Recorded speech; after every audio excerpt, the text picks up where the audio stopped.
Welcome to the How to Be Awesome at Your Job podcast, the show where brilliant professionals share how to sharpen the universal skills required to flourish at work. Enjoy more career fun, wins, meaning, and money with your host, Pete Makaitis. Hello, and thanks for joining us here for episode 580 with Ann Bogel. Ann is going to share with us how to stop overthinking things, become more decisive, so you'll learn 1, what we lose when we overthink, 2, telltale signs you're overthinking, and 3, how to stop your overthinking in just 3 to 8 minutes. So if you want to check out the show notes or the transcript or the links to items we've referenced, it's at awesomeatyourjob.com/EP580. And if you're at Awesome at Your Job, I also recommend you check out the Gold Nugget email list, which provides summary insights to your inbox from Ann and access to the vault of every guest who's gone before Ann. So that's called the Gold Nuggets at awesomeatyourjob.com. You can read Ann's insights in just about 3 minutes, but I think you'll want to listen too because it's a lot of fun. But sometimes you're busy. Anyway, that's the idea. The Gold Nuggets at awesomeatyourjob.com. Now here's Ann's story. Ann Bogel is the author of Reading People and I'd Rather Be Reading, and the creator of the blog Modern Mrs. Darcy and the podcasts What Should I Read Next and One Great Book. Bogel has been featured in the Oprah Magazine, Real Simple, Bustle, Refinery 29, The Washington Post, and more. Bogel's popular book lists and reading guides have established her as a tastemaker among readers, authors, and publishers. She lives in Louisville, Kentucky. Big thanks to Ann for sharing her wisdom with us, and big thanks to our sponsors. Check them out. And big thanks to our sponsor, Acorns. Acorns makes it easy to start automatically saving and investing for your future. You don't need a lot of money or expertise to invest with Acorns. In fact, you can get started with just your spare change. Acorns recommends an expert-built portfolio that fits you and your money goals, then automatically invests your money for you. NerdWallet.com, whom I love on these sorts of matters, gives Acorns a whopping 4.7 stars and says, quote, if you want to make the most of your spare change, there's no better place to do that than Acorns. Head to acorns.com/awesome or download the Acorns app to start saving and investing for your future today. And we got a legal disclaimer here. It may not be representative of all clients. Tier 1 compensation provided. Compensation provides an incentive to positively promote Acorns. View important disclosures at acorns.com/awesome. Investing involves risk, including the loss of principal. Please consider your objectives, risk tolerance, and Acorns' fees before investing. Acorns Advisors LLC, Acorns, is an SEC-registered investment advisor. Brokerage services are provided to clients of Acorns by Acorns Securities LLC, member FINRA/SIPC. For more information, visit acorns.com. One sponsor to check out is Harvard Business Review. This brilliant magazine, published at hbr.org, is the leading destination for smart management thinking. Fun fact, HBR has been mentioned in 108 episodes of the show. That's because HBR has great stuff that comes up often. They've got explainer videos, podcasts, real-world case studies, and much more. I think of HBR each night that I put on my special orange glasses. Their article, Will Blue Light Glasses Improve Your Sleep?, revealed that those who wore them reported better sleep and a 7% improvement in work performance as compared to those who wore the sham glasses. So I cite HBR anytime anyone tells me that I look silly wearing them. Now, much of HBR's content is available for free when you sign up at their site. Subscriptions that get you unlimited content cost $10 a month. If you visit hbr.org/subscriptions and enter the promo code AWESOME, you can save 10% off of that subscription. Again, to save 10% off of your HBR subscription, go to www.hbr.org/subscriptions and enter the promo code AWESOME. Here is Ann. Ann, welcome back to the How to Be Awesome at Your Job podcast. I'm happy to be here. Well, I'm so happy too. You know, last time it was way back when, episode 215, and one of my good friends, Lisa, said, you interviewed my favorite podcaster. I was like, so I'm not your favorite podcaster? Your good friend said. Well, thanks a lot, Lisa. So yeah, Lisa loves you. We're still friends and she still loves you. So thank you for rocking and rolling. If it helps, my mom says things to me like that sometimes. Who's her favorite podcaster? That just hurts, Pete. Come on. My mom, well, I feel bad because my mom says sometimes she'll listen to my podcast when she wants to talk to me, but I'm not available. So I feel horrible, like I should make more time for my sweet mother. It's a compliment and a guilt trip all rolled into one. Indeed. Well, so tell me, you've got another book out. It's about making decisions. And I thought that was kind of meta in a way because your podcast is called What Should I Read Next?, which is a decision that you're making again and again and again. So maybe to tee it up, could you tell us how do you in fact decide what to read next? Well, this is true about my podcast, but I have to tell you, I did not understand the connection between the podcast and the book until I don't know, a week or two before my first book tour event for this book. One of my team members said, well, the podcast is tailor-made to help people not overthink their reading life. So just talk about how you put together the show and why it works. And I was like, it is? Oh, it is, isn't it? Well, the secrets there are go to a trusted source, get a couple of options, but not too many, and know that there is always another book, because you don't get all caught up in perfectionism and second guessing if you know that there's always going to be another book after the one you finish. Also, as a podcast host, it's easy not to be like overcome with regret and second guessing, because I know there's always going to be another episode. So if I remember in the shower the next morning that, oh, now I know the perfect book for that guest that I talked to yesterday, and that ship has sailed and I can't change my recommendations now, because every episode I recommend 3 books live on the fly that I think will be good for the guest based on our conversation. It's helpful to know, well, I could always put that in the newsletter. I could always put that in a bonus episode, or I can always save that for another guest that it just might be perfect for. It's all right. So that's how you're helping folks with those decisions. Your book is called Don't Overthink It. So maybe you could start by telling us, why not overthink it? What's the problem or the cost associated with, in fact, overthinking it? Oh, well, okay. At the best, it's a distraction. But at the worst, I mean, I used to think that this was more a nuisance than a massive, huge deal for many people. But I've really come to believe that overthinking, it always comes with an opportunity cost that isn't worth paying, because when you're spending your life overthinking things, any moment you spend overthinking something that doesn't deserve that time, energy, and attention is a minute you can't spend on something that really deserves it. And when I talk about overthinking, I'm talking about those thoughts that are repetitive, unhealthy, unhelpful. It's when your brain is working really hard, but it's not taking you anywhere. Nobody wants that. Those thoughts are exhausting. They make you feel miserable. So just so we know what we're talking about and why you really don't want that in your life. Oh, that's handy. So you're defining overthinking perhaps a bit more broadly than some might assume. It's not just spending too much time on a given decision or a plan of action, but just overthinking in places that don't need those thoughts at all, eh? Some books about overthinking do restrict it to just rumination, where that word comes from the oh so flattering image of a cow chewing its cud, returning to the same food again and again for digestive purposes. But if you're a person who's overthinking, thinking about whatever that is over and over again, it doesn't help you reach a decision. It's a loop that takes conscious intervention to get out of. And yeah, I believe that we're all happier and healthier and can spend more of our resources, our time, our energy, and attention on the things that really matter when we give decisions and other things in our lives the amount of energy they deserve and not more. I mean, it's not overthinking if you give something the amount of thought you want it to, even if your choice may look hard to believe for some people. Like if you know someone who really genuinely enjoys researching, oh, wow, Pete, I was about to use a travel analogy. Okay, let's go for it. I'm in. Let's go for it and hope those days will come again. If you have a friend who really enjoys researching like 40 different places they may visit to camp on spring break, because that is fun for them, that is part of the adventure, that is part of the experience, that's not overthinking for them. It might be overthinking for you because that's not fun for you. That's perfectionism-driven research, looking for, you'll just check one more site. But if you're giving something the amount of attention you want to, that's just fine. Well, no, I love that, because it really just opens it up a whole lot in that it may indeed be shocking or overwhelming or surprising to some people when you're just, I guess, sort of nerding out and doing what you're doing. I was thinking recently about, I might do this, but I've been playing a little bit of Fortnite, the smash hit sensation game, which I guess is for 12-year-old boys, but I play it too. And I've been thinking about like the trigonometry associated with when you jump out of the battle bus and how you might optimize the timing of it so you hit exactly the spot you want to hit as fast as possible.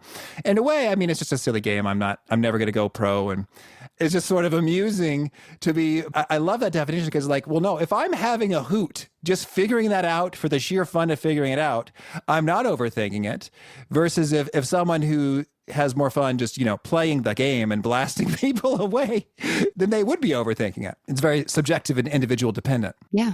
If you're enjoying your trig exercising with Fortnite, have at it. I dig it. Okay, cool. Actually, if you do find yourself caught in an overthinking loop, when your brain is like the hamster on the wheel, you can't stop talking. It sounds like what you're describing is a really excellent potential distraction for your mind that gives it a puzzle to work on, that requires a kind of creative mental energy that forces out the things you don't want to be thinking about, because all your attention is required to focus on this problem you've created for yourself because you enjoy it and because it's fun. Well, that just kind of makes me think it'd be great to just have a list of those at the ready, for when you're caught in a loop. It's like, I need to escape. Oh, here's my handy list of fun puzzles I can go and solve. And I find that a little bit even with, I guess there's research on this, like knitting or crafts. Like I've experienced that when I'm doing that sort of thing. It's like, oh, this is very soothing because my brain is focused on that thing instead of many, many, many thoughts, issues, questions I'm trying to nail down. Yes. I don't know if you are someone who turns to stress baking when you're feeling overwhelmed, but this is a real thing and it serves the same purpose. If you're following a recipe for the first time or one you're not familiar with, your hands are occupied, your brain is occupied, it's tactile, and it requires all your concentration or you're going to screw it up. So there's not room for that mental loop to play also that goes, did I say the wrong thing? Did I say the wrong thing? Why won't they call? What's happening? Why are they running late? Because your brain is completely occupied. You don't have the bandwidth to entertain those thoughts. Okay, I'm digging this. So overthinking is giving more thought than something deserves. It's problematic because there is an opportunity cost that you could be spending your time, energy, attention thinking on something that's more fun and joyful.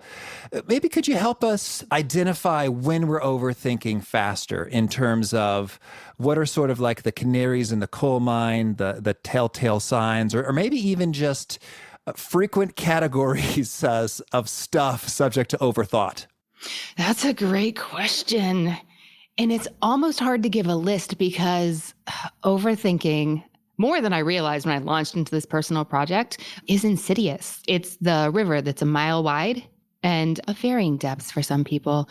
But it's a good question because the first step to overcome any kind of overthinking is to realize you're doing it. Because if you don't realize your behavior is problematic or impacting your life in negative ways, then you wouldn't even think about changing it. You wouldn't feel like you had a reason to. I would say that noticing when you feel tired, noticing when you feel crabby, noticing when you feel stressed about making certain decisions or in certain moments. Some people, if you ask them, are you an overthinker? They can immediately say, oh my gosh, yes. Like I was up at 3 o'clock in the morning worrying what might happen if fill in the blank. I won't give you any scenarios. The people who do that can certainly come up with them on their own.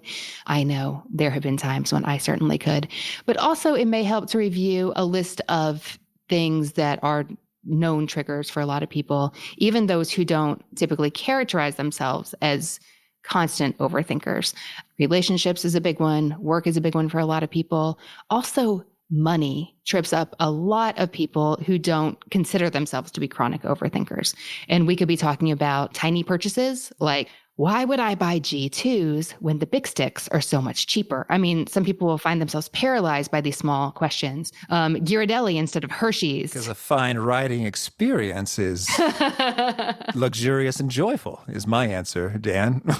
Or it could be justifying a splurge, like a nice dinner out or a vacation that's outside the bounds of what you would typically spend for a vacation in the summer. These are things that are big triggers for a lot of people. Oh yeah, well, and now I'm really feeling what you're saying with regard to how it can be a thief of joy there in terms of if you're agonizing or it's like, oh, that seems like such a cool vacation. Oh, but it costs so much money.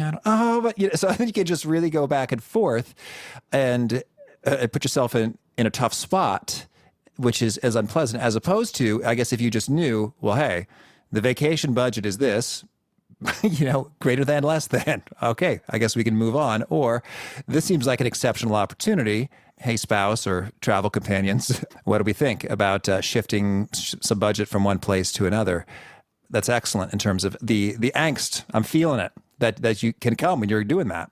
You know what you just did, though, was you cut out the inclination to maximize that so many people who struggle with overthinking do on a regular basis. Because sure, like if it's in budget, that's great. And if it's not, that's a problem. But what if you could get a little more for your money?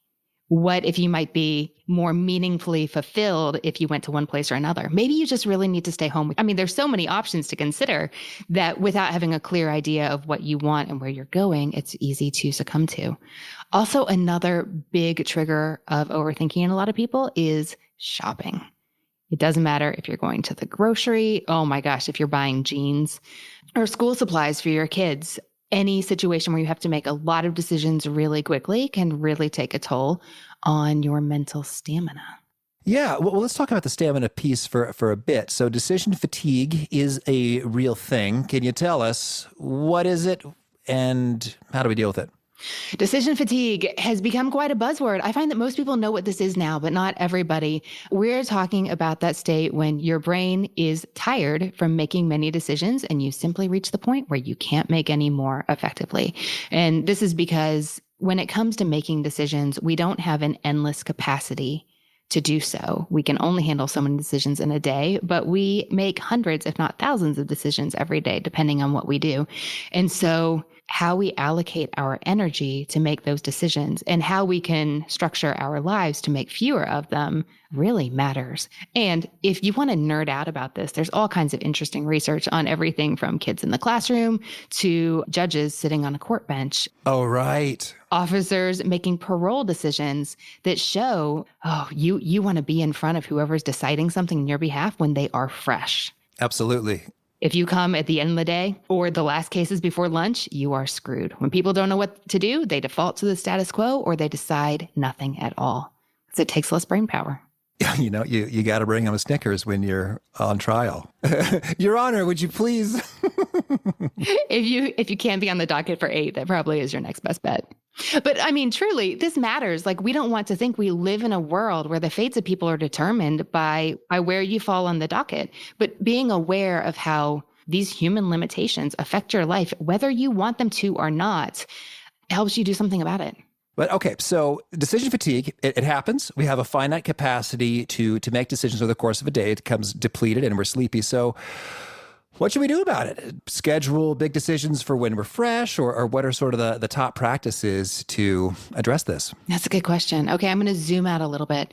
So I found that when it comes to overthinking, so many of us start by thinking like, okay, I'm standing at the kitchen counter. I'm looking for my friend to pull into the driveway because they're supposed to be here any minute. But, well, they're running late. Are they in a ditch? Is something wrong? Do they actually hate me and they're not coming? Like, what is happening now? We think like, okay, I need to do something in this moment to fix the problem so it doesn't happen again. But really, so much overthinking doesn't start in the moment. We lay the foundation by how we treat our bodies. Studies show that we don't overthink when we're well rested. We don't overthink when we're peaceful. We overthink when we ate Doritos for dinner, when we're tired, when we stayed up too late. We overthink when we're not taking care of our bodies. We overthink when our shoulder hurts because we've been sitting hunched over our desk all day. So the first thing we can do is really set ourselves up for success by taking care of those really simple, boring, adult human maintenance things that we know we should do, but we don't always make time for because they don't seem so productive in the moment. And Pete, I got to tell you, I was really disappointed to read this research because it's not fun. Like, it's not sexy like a good productivity hack is. Yeah, it doesn't get you the clicks on social media. No, but Not a weird trick.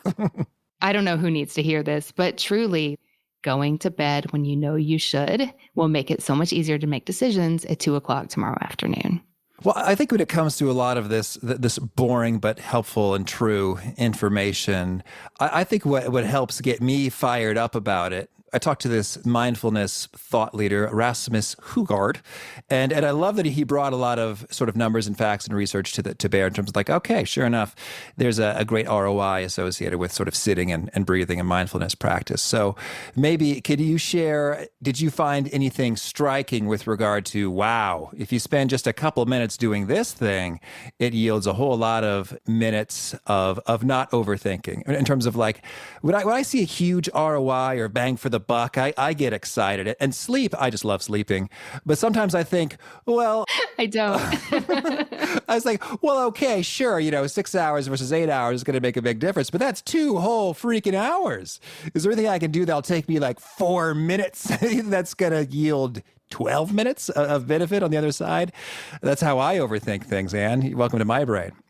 I love that I said, I hate that this is true because you can't hack your way out of it. And now you're asking me for a hack. Yep, that's what I want. I see what you're doing. Something that did help me truly was to hear a productivity expert friend of mine, Laura Vanderkam, say, we could point to the studies, but that sleep and exercise truly, they don't take time, they make time. When you invest the time in getting the sleep you know you need and stopping to exercise, you think better all day long. And she really recommends getting your exercise before 3 p.m. for that reason. Not that it won't help you more globally for the long term, but on a daily basis, your attention is sharper after you exercise. Oh, but after that, that makes me think of research that shows that if we, this is going to sound like a funny word in this context, if we invest 15 minutes in overthinking, if we're prone to overthinking, or in worrying, if we're prone to worrying, and schedule it on our calendars for a certain time each day and concentrate on getting it all in then, it's almost like David Allen. The brain wants a system it can trust. If your brain knows that its overthinking concerns will be heard from 3:45 to 4 every day, your brain is truly more likely to leave you alone the rest of the time because it knows 3:45, we're going to hit my issues. The system is in place. We got it handled.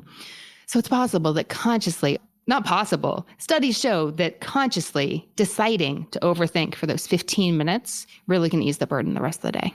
It's true. And I've done that a couple of times. And when I found that it's almost fun. The worrying or the overthinking is like, I've been holding it in and here we go. It's just like a frenzy and it's sort of enjoyable. Like for me, sometimes it's sort of like there's all these creative thoughts that I really want to go explore and in some ways might not technically qualify for your definition because I'm having fun with it. But nonetheless, they're distracting from the matter at hand, which is more pressing and urgent and important. And so when I schedule like sort of creative frenzy thought time, it's so fun to go there, and it's so liberating that I don't feel as much of the tug. Just knowing I see it visually in color on the calendar, it's going to land there, and it's fine. It's handled. Lovely. All right, well, then let's hear some more takes on changing negative thought patterns. How do we go about making that happen? Ooh, okay. Well, again, the first step is to notice they're happening. But it's so true. I don't know what your experience is. In my experience, I talk to so many women, friends, or even just blog readers who say like, I'm just an overthinker. Like it's who I am. I've always done it. And they assume there's nothing they can do about it. But what happens is that we get really good at anything we practice. And so many of us have put in a lot of almost deliberate practice over the years into developing these patterns of overthinking. And I just want to say for anyone who needs to hear that if you feel like you're a champion overthinker, yeah, it's because you've been practicing for a long time. But when you practice more positive thought patterns, it's hard at first. But that's not because you're not a natural. You weren't a natural overthinker either. Although it is true that some people are more inclined to overthink than others. But over time, slowly learning how to interrupt those overthinking moments when they happen and learning to lay a better foundation the rest of the time really can help you train your brain to go in a healthier direction on a regular basis. All right. So we talked a bit about the foundations in terms of like sleep and exercise and nutrition. How do you recommend we execute an interruption in the heat of the moment? So when you find yourself in an overthinking moment, it may be helpful to think of it as writing out a craving. You don't have to resist that overthinking moment forever. Like the typical food craving abates in 3 to 8 minutes. So if you can give yourself a meaningful distraction for 3 to 8 minutes, then you are likely to be A-okay for a little while. But the meaningful distraction is important. Scrolling Instagram on your phone doesn't count. That's way too passive. You need to do something that uses different areas of your brain and demands a lot of your attention. So for some people, they like the combination of working jigsaw puzzles and listening to audiobooks or music at the same time. So your brain is working on 2 different puzzles basically at once. You're decoding the book and you're decoding the puzzle. Tetris is actually a remarkably effective game for those who don't like fortnight because it does also fire up your brain in all kinds of different regions. We already talked about stress baking. Exercise is a really effective strategy for a lot of people, which combines several different ways to overcome overthinking. But it depends, of course, on what you do. Somebody was raving to me recently how trying to do their double unders with their jump rope was really effective because they had to concentrate to not whack themselves in the knees. But I'm a runner. But if I want to not overthink, I can't just like run on the loop at the park when nobody's there because it's easy for my brain to wander. But I'm running trails. I have to pay attention or I'm going to trip on the tree roots. And that is really distracting. Now that's a hardcore distraction because I would have to like change my clothes. And we're talking about a 45-minute run. But even small things like calling your mom, talking to a friend can be really helpful. But just 3 to 8 minutes, that's all you need. Excellent. Well, that's very helpful to know. You can sort of set a timer and then not let it go too long. And I'm reminded now of one time I was at a date at a coffee shop, and then this dude showed up and he sat down with his cup of coffee, his headphones, and his knitting needles and just went to town. I just thought it was kind of funny that he chose this time and place in close proximity to us to do that.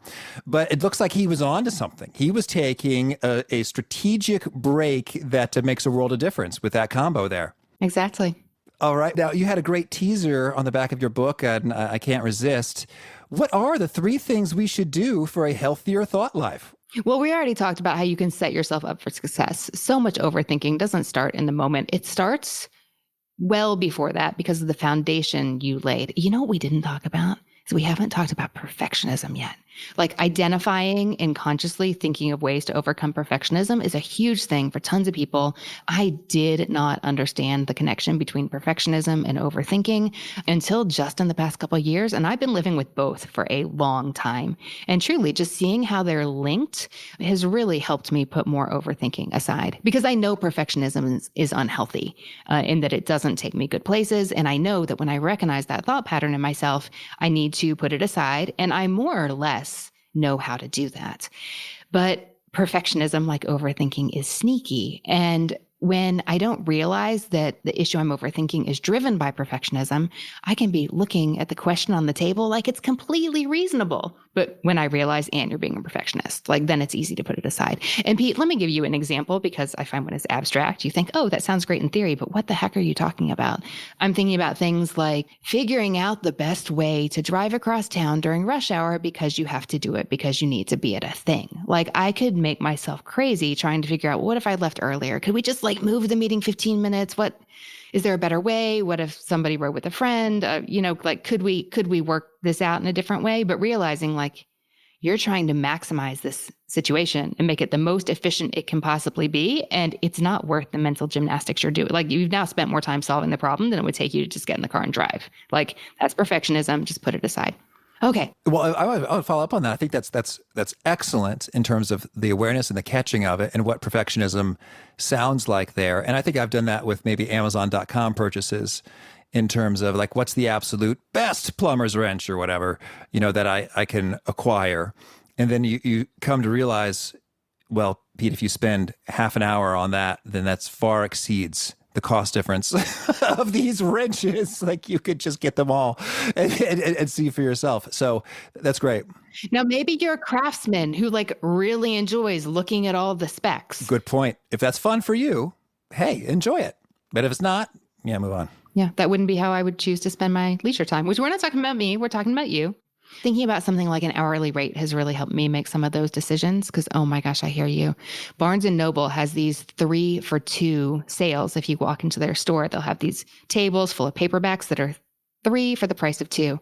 And I tell you what, those first 2 come to me immediately. Like I know exactly what I want, but then I could spend 20 minutes like staring at all the books thinking, well, I don't really love any of these. And retailers are not on your side when it comes to overthinking.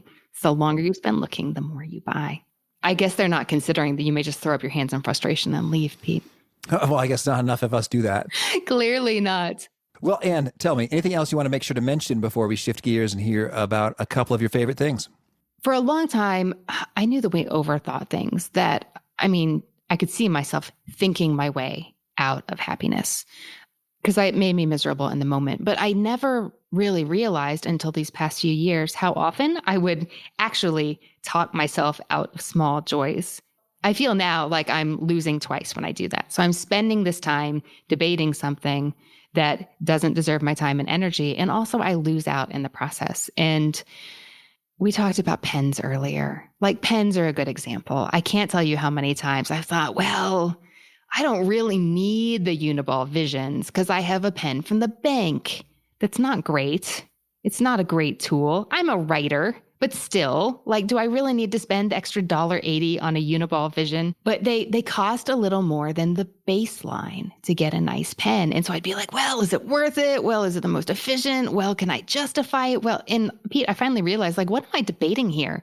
Like, it's a tool. I'm a writer. But even if I wasn't, the pleasure you get for like 6 months of writing with a pen that costs a little bit more that's actually decent, like it's a small joy every time you pick it up. If you're a total pen dork, which I am. And so why would I talk myself out of that? And by talk myself out of it, I don't just mean in a moment. I mean, lots of concentrated thought about what kind of pen I want to buy. So I realized that I was just cutting myself off from these small, simple joys. There's flowers on the front of the book. And the reason there's flowers on the front of the book is for years, like I would drive myself just bananas at Trader Joe's thinking, well, can I justify getting the flowers? I don't really need the flowers. I really love flowers on my kitchen counter, but they're not like an essential to live a good life. And I finally realized like, and you have $4. You can just buy the flowers, you can put them on your kitchen counter, and you can enjoy them all week. So I would just hope that listeners would think about how not only is overthinking something that you can stop doing because it's making you miserable, but when you put it aside, you really can open the door to bringing these simple life pleasures into your life in a more abundant way. Beautiful. Thank you. Now, could you share with us a favorite quote, something you find inspiring? I dwell in possibility, Emily Dickinson. Lovely. And how about a favorite tool? Maybe it's a pen, something you use to be awesome at your job? I like this thing. It's called a lettermate, I think. It calls itself a handy tool to write in a straight line for those who have terrible handwriting, which I do. So I keep it on my desk and I use it to write in a straight line and in my blank journal, and it makes me happy. Oh, cool. And how about a favorite habit? Ooh, walking the dog in the morning before it gets hot. And a particular nugget you share that you're known for? Reading is not a competition, quality over quantity. Also, don't apologize for not reading Jane Austen. It really is okay. People may not say that to you, but my blog is named after a Jane Austen character, so I get that all the time. I just think that's funny that that's your life. Every day. You all right? And if folks want to learn more or get in touch, where would you point them? My hub on the web is my blog, modernmrsdarcy.com, or the podcast, What Should I Read Next, is in your favorite podcast app. And you have a final challenge or call to action for folks looking to be awesome at their jobs? Ooh, yeah, put your butt in the chair and do the work. I mean, you probably know what to do.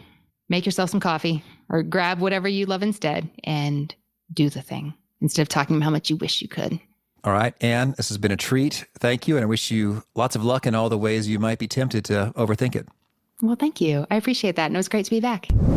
I really liked Anne's take on that 3 to 8 minute. Well, one, I just love, whenever there's numbers and science associated with the human experience and behavior that apply to us, I love it. So, hey, 3 to 8 minutes is the length of a food craving and is comparable to the overthinking craving when you're going there. So if you occupy your mind with something well, again, not passive like scrolling social media, then you can sort of move past that sort of urge, that craving phase. And I think one of my favorite interrupts that I've been tackling here is to listen to something really interesting and engaging, maybe it's this podcast, while also doing some tidying, cleaning. So I think that I'm also doing some thinking associated with, okay, this desk here, where should I put this earplug? Where should I put this empty can of sugar-free Red Bull? Welcome to my world. This is where we are right now. And so then it's not that hard, of course, like, put the earplugs in the bin with the other earplugs, put the Red Bull can in the recycling to, there you go. But nonetheless, it's enough to get the brain engaged with the audio and that. And you have a tidy desk when you're done. Anyway, that's just my flavor. Maybe you want to knit in a coffee shop. Again, the show notes, the transcripts, the links to the items we've referenced are at awesomeatyourjob.com/ep580. If you haven't already, I hope you'll push subscribe. You'll catch our next guest. It is Michael Watkins, and he has got some really great tips associated with vulnerability, opening up, engaging people, how that is helpful and useful and important always, and particularly in these uncertain times. I hope to catch you there. And peace. Thanks for listening. To get the most out of the show, we recommend 2 key things. First, check out the extra resources at awesomeatyourjob.com. You can find this episode's transcript and links, as well as the perfect episode for your situation. You can search the full-text transcripts of hundreds of episodes or explore episodes tagged by topic and competency covered. Second, subscribe to the podcast and get future episodes automatically. You can subscribe by telling Siri and several other smartphones and speakers, subscribe to the How to Be Awesome at Your Job podcast, or by tapping subscribe in your podcast player of choice. If you'd like some extra help figuring out podcasts and how subscriptions work, visit awesomeatyourjob.com/subscribe for guidance. Hope to catch you on the next episode of How to Be Awesome at Your Job.